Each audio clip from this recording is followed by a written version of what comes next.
গেল শনিবার থেকে চাঁপাইনবাবগঞ্জ সীমান্তে গাছ ও ফসল কাটা নিয়ে থমথমে পরিস্থিতি বিরাজ করছে। এ বিষয়ে বিস্তারিত জানাতে সরাসরি যুক্ত হচ্ছেন সহকর্মী তারেক রহমান। তারেক, সাধারণ মানুষের মাঝে কেমন শঙ্কা দেখতে পাচ্ছেন, বিস্তারিত তথ্য আমাদেরকে জানাবেন।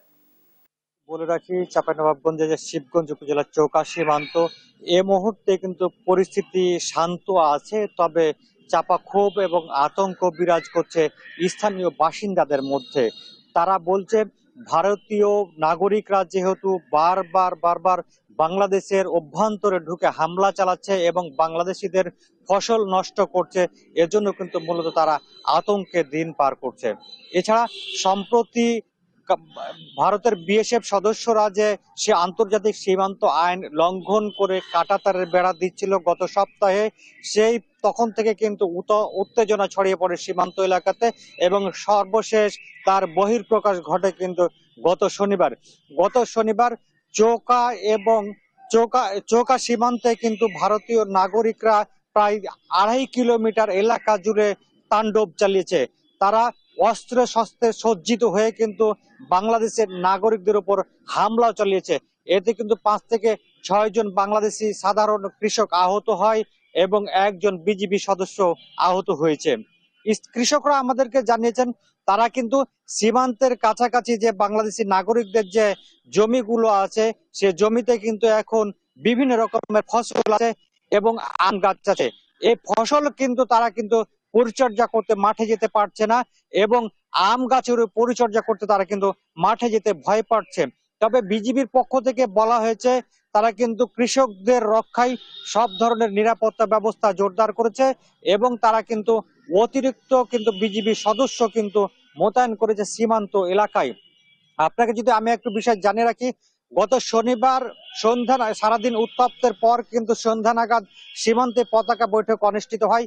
এই পতাকা বৈঠক কিন্তু বিএসএফ এবং বিজিবির অধিনায়ক পর্যায়ে অনুষ্ঠিত হয়। এই পতাকা বৈঠকে বাংলাদেশের পক্ষে কড়া প্রতিবাদ জানানো হলে বিএসএফ এর পক্ষে কিন্তু দুঃখ প্রকাশ করা হয়েছে।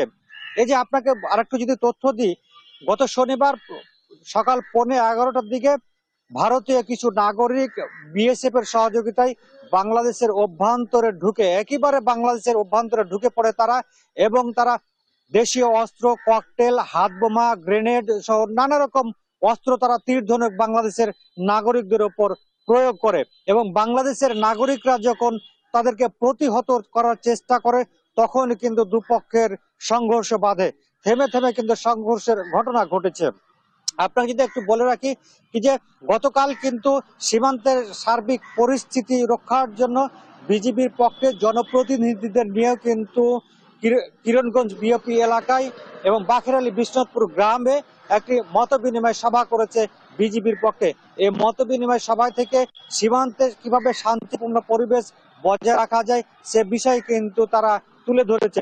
সেখানে স্থানীয় জনপ্রতিনিধিরাও উপস্থিত ছিলেন। জনপ্রতিনিধি এবং বিজিবি সদস্যরা যে বিষয়টি জানিয়েছেন, যেহেতু সীমান্তে বাংলাদেশি নাগরিকরা, চাঁপাইনবাবগঞ্জ জেলার বিভিন্ন নাগরিকরা কিন্তু চলে যাচ্ছে এবং সেক্ষেত্রে চলে যাওয়ার কারণে কিন্তু আরো পরিস্থিতি উত্তপ্ত হয়ে ওঠে। তারা বাংলাদেশি নাগরিকদেরকে ধৈর্য ধরার আহ্বান জানিয়েছে এবং কোনো কারণ ছাড়াই এবং কাজ ছাড়া কিন্তু সীমান্তে না যেতে তারা নিষেধ করেছেন।